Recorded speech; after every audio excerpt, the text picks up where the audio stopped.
Alright, syempre ito yung gustong i-test ride ng lahat. CB1000 Hornet. Ganda. Exciting to guys. Alright, let's do this.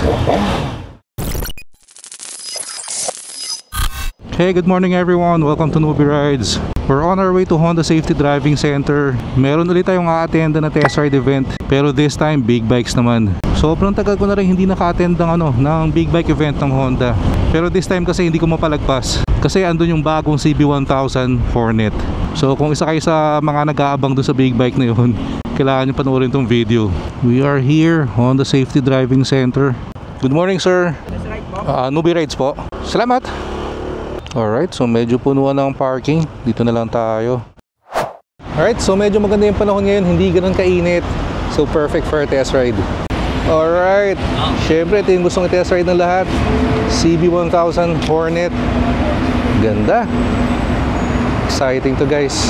And meron ding CBR 500R. Ito guys yung mga available na big bikes for test ride. XADV Rebel 1100. So ito pala guys yung Rebel 1100, yung latest, naka full setup kaya medyo iba yung itsura. Ayan guys, oh, angas no. Ganda na rin ng ng screen, ng panel, 5-inch TFT. Then may Africa Twin, NX 500, I think Hornet 500, another Africa Twin, dami.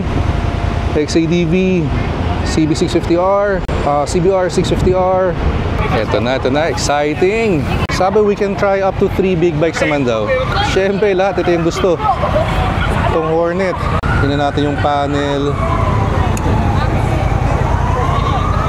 Hornet. Ganda. Nice. Yung laki rin ng tangke niya. Mas mataba ito kaysa kay Z9. Yung upuan medyo maliit and bawal mag-angkas dito. Brother Joe. Sir, good morning sir. Ano number mo sir? Alin? Number mo? 095. Hindi. Number sa test ride. 4 pala, 4. Number 4, first batch. Videoan natin si Idol. Sige. Sir Paul. 500, Hornet. Yon. Pang 17 pa tayo pero mukhang mabilis lang naman to. Kasi 5-5 bawat batch.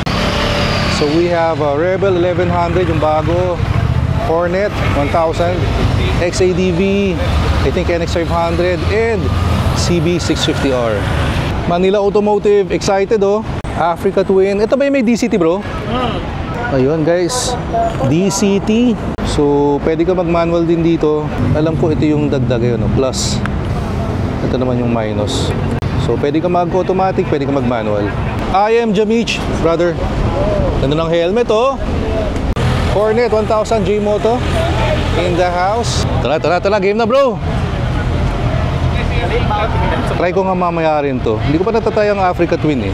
Sige nga bro, puan mo nga. So Manila Automotive 5.8 to eh. So 5.8. Kaya pala, kaya naman. Ayun no. So umpisa lang parang nakakatakot tong Africa Twin, parang ang taas, pero kaya naman pala. Mabigat. Ito naman NX 500, try ko na dati to. Sobrang okay. Pakita ko sa inyo yung screen.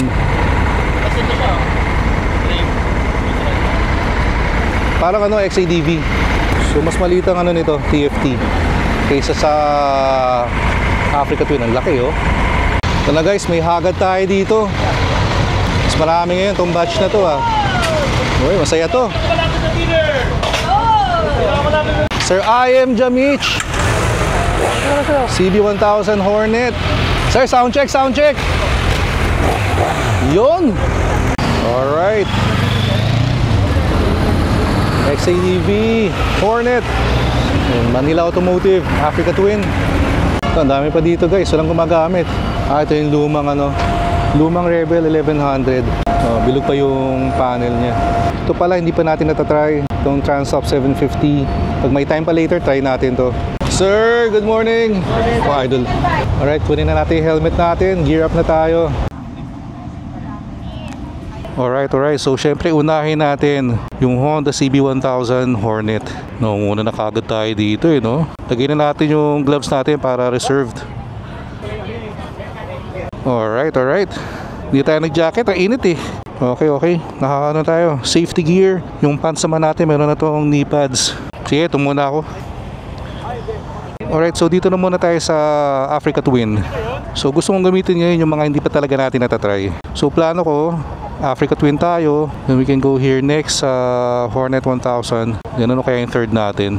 Depende na siguro kung ano available. Kung available yung Rebel 1100, we can try that. Or pwede ko rin palang pwede nating subukan din yung Transalp 750. Alright, so upuan na natin guys. Similar naman dapat to nung sa XADV. Meron ditong neutral and drive button. So pag naka-neutral yan, pwede kang bumamba, hindi aandar yan. And kung gusto mo nang umandar, ida-drive mo lang. Of course! Paano palitan tong modes po? Nakaset siya ng off-road. Kinakain ako ma'am. Yan. Yun, urban. Tour na lang yan. Alright, so naka-tour mode na tayo. Alright. So we're now on an Africa Twin. Magpahuli tayo para makakabakbak tayo kahit konti.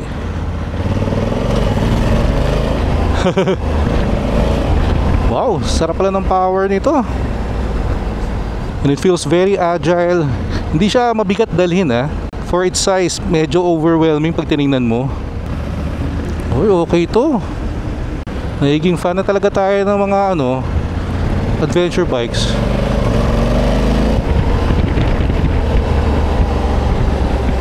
Try nga natin yung plus minus. Ayun pwede ka magbawas manually.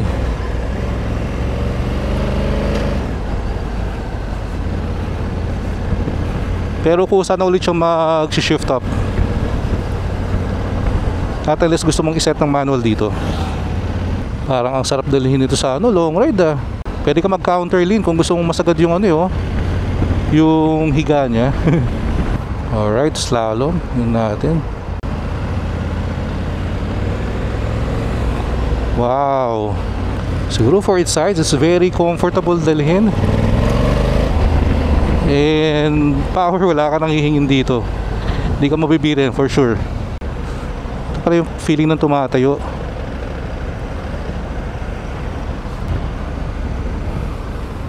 Alright, sobrang solid guys nitong Africa Twin. Wow. Okay, one down, sobrang okay. Alright, so ito na guys, the main event. Kung ba tayo pumunta dito sa event, CB1000 Hornet. Same feels ng Z9 in terms of height. Parang ginawa lang pula. Pero let's see. All stock pa to guys, all stock. Alright.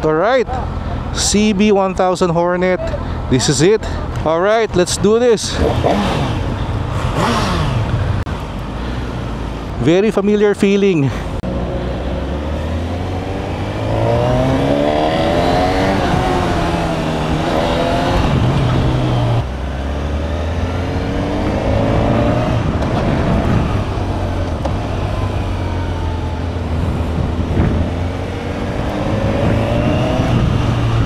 Wow. First impression ko, napaka-smooth ang niya, ng takbo. Actually, yung mga higher CC naman smooth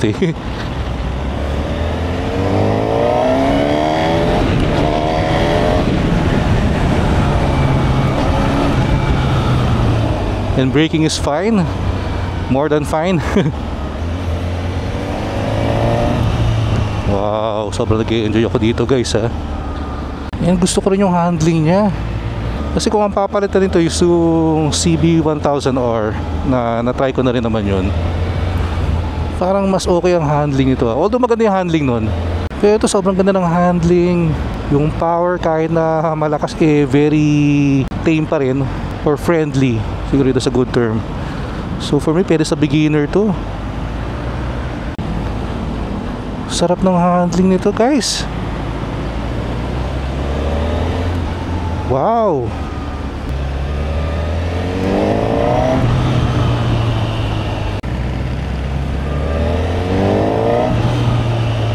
Wow. Nag-enjoy ako sobra dito. So sobrang legit yung hype nito. So naman tayo, napag-iisip na naman. for sale, Z900, fresh na fresh. 6,000 kilometers pa lang. Alright. Isa pa, Sir Paul, no? Ano bang third ko? Sir, pwede gamitin to? Alright, so for our third try, syempre, ito isang bago ng Honda, Rebel 1100. So, first impression, very low seat height, pero expected na naman natin yan sa Rebel. Yan alam ko na dito sa gilid yung susi niya. Ayun ito. And wala palang clutch to. Nahanap ko pa no? Kasi DCT na rin to. Same dun sa XADV and Africa Twin. Ang difference dito, bago na yung toggle niya. Ito parang yung sa ano, no? Kamukha nun sa bagong PCX. And dito yung neutral to drive, hindi na pipindutin. Left right mo na lang. Ang baba nito. So the main difference here, TFT panel. Kasi yung previous version yung bilog. And as far as I know, improved DCT na rin to.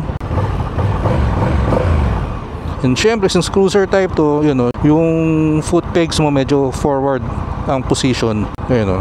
Diba? Relax na relax ka dito, no? Hindi ako fan ng cruisers, pero again, I'm very curious dito sa Rebel 1100 na bago. Magyan natin sara yung helmet natin. Feeling ko chill ride lang naman tayo dito. Neutral. And para i-drive, lang, i-left mo lang. So while waiting, try natin palitan tong display.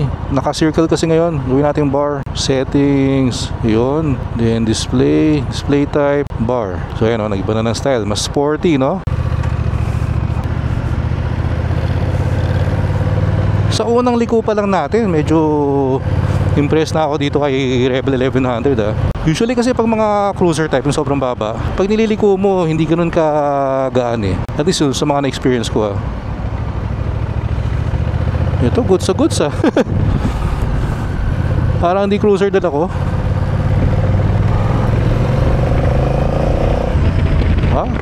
Sado tayo ng helmet. May power din pala to. Oo nga naman, 1100cc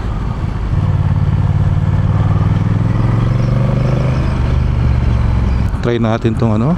Ayun, working naman yung DCT. Makapag downshift tayo.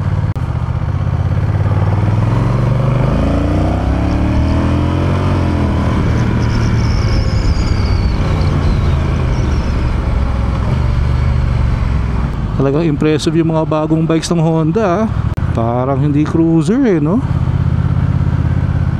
Sa lahat ng cruiser na na-try ko, ito yung very comfortable and sobrang goods yung handling. Very impressive.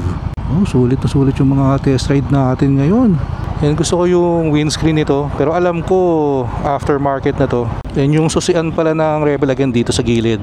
Yan. So may side panniers na to. May sandalan na rin yung OBR mo. I'm not sure kung stock to Din yung harap niya iba Kasama siguro sa windscreen to. Para na naman tayong batang nasa Toy Kingdom. Maraming salamat, sir. Lubi, kamusta? Enjoy, Ma'am Esme. Gustong motor, pinakagustong big bike. Sobrang na-impress ako dun sa Africa Twin Alright, so gearing up. Again, thank you Honda. Sobrang solid na event na naman. Sa ADV Ano guys, goods ba tayo sa bagong setup? Hindi na ganun ka-sporty. May pagka-touring na stock windshield tsaka itong bago nating side mirror. Medyo mas malaki na. Grabe yung test ride natin ngayon guys Walang tapon. Yung una, yung Africa Twin. Again, hindi ko in-expect na ganun pala kagaan dalhin yun. Para may aksidente dun Yun lang, tricycle. Mukhang si Manong pinilit niyang pumasok. Hala, LC pa naman yung nadali niya. So mukhang hindi aalisin yun hanggat may police siguro. Kaya nako, grabe yung traffic ito. Ang haba Pero going back pala doon sa pinag-uusapan natin, Africa Twin, sobrang laking adventure bike. Pero once gamitin mo na, nako, parang XADV lang ang dala mo. Then second nating na-try yung bagong CB1000 Hornet. Sa pa yun. Siguro nag-stand out sa akin doon yung handling. Kasi yung power given liter bike Pero yung handling ibang klase. Parang small bike lang yung dala mo Ganun yung feels In terms of handling, ang gaan, yung pagiging agile and nimble ng bike. And last but not the least, yung bagong Rebel 1100. Noon nagulat din ako. Kasi usually pag yung mga cruiser bike, ililiko mo, parang hindi ganun kaswabe compared sa mga naked, di ba? Pero yun, wala akong difference na naramdaman masyado. Ganun ka-smooth dalhin yung bagong Rebel. Although hindi ko pala na-try yung lumang Rebel 1100, so baka naman ganun din. Yung test ride event pala today, hindi lang siya pang media and motovloggers. Open to public din. So alam ko yung 8 to 10 window, 8 AM to 10 AM, open for public. Yung mga nag-register pwede ring walk-in. Then naka-reserve naman sa amin media and motovloggers ng 10 a.m. to I think 1 p.m. Then 1 p.m. to hindi ko alam kung 4 or 5 p.m. open to public ulit. So sa mga gustong maka-join sa mga test ride event like this one, follow nila yung Honda Philippines page in Facebook kasi doon sila usually nagpo-post din kung may mga ganitong event. And by the way, we're very close na pala to hitting 19,000 subscribers sa YouTube channel natin. So kung hindi ka pa nakasubscribe, please click the subscribe button below and like and share the video. So again guys, sana nag-enjoy kayo sa pasyal natin today. Salamat sa mga sumama. And kita-kits tayo sa next one. Ingat kayo lahat palagi. Always ride safe. Peace out.